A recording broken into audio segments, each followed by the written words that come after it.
आज मैं सबसे पहले तो उत्तर प्रदेश के विशेष तौर से जो बुद्धिजीवी वर्ग है, जिसमें हमारे शिक्षक और स्नातक, जिनके आशीर्वाद और समर्थन से भारतीय जनता पार्टी के स्नातक क्षेत्र के और शिक्षक क्षेत्र के अंदर हम पहली बार चुनाव लड़ रहे थे, फिर भी जो ऐतिहासिक समर्थन और सफलता मिली है, उसके लिए सबसे पहले मैं इस प्रबुद्ध वर्ग को प्रणाम करता हूं, उनका धन्यवाद करता हूं।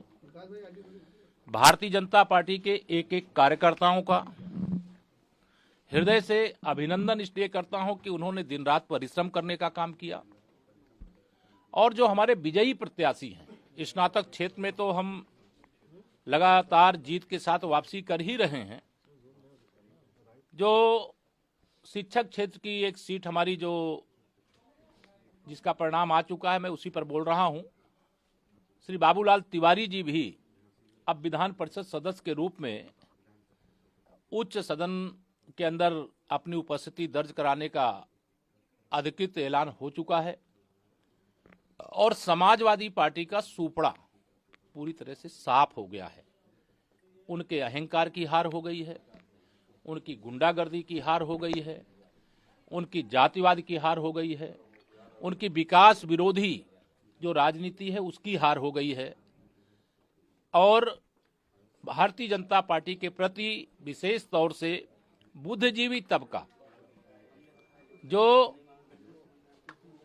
कह लीजिए कि समाज का मार्गदर्शक है, समाज को जो दिशा देने का काम करता है, समाज का मार्गदर्शन करने का काम करता है, समाज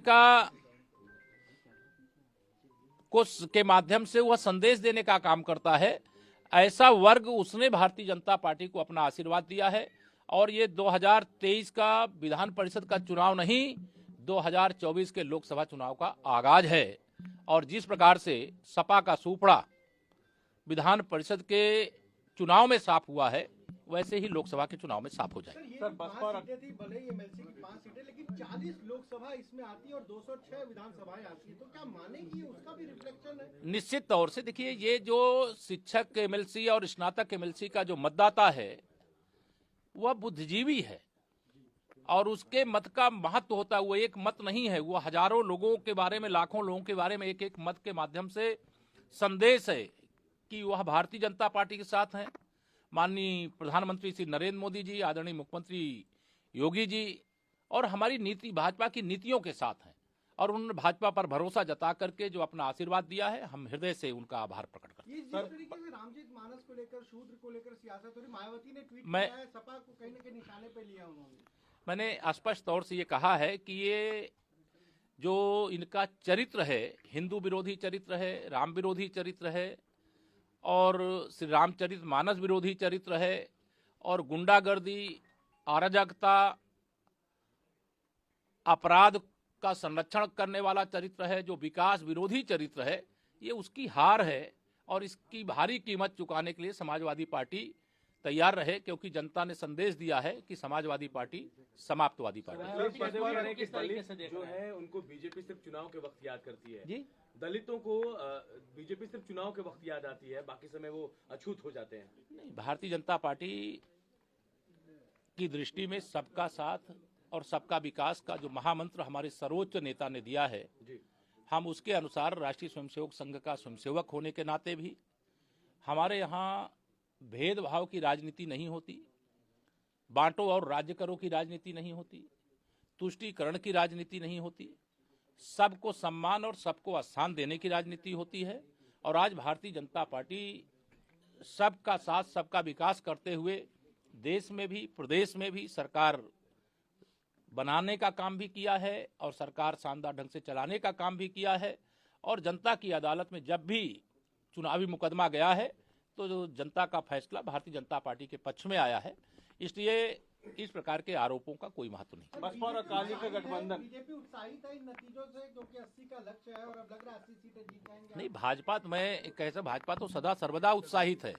और आज हम विधान परिषद के चुनाव परिणाम आने के बाद नगर निकाय और लोकसभा चुनाव की तैयारी में जुट गए हैं और जुटे हुए हैं।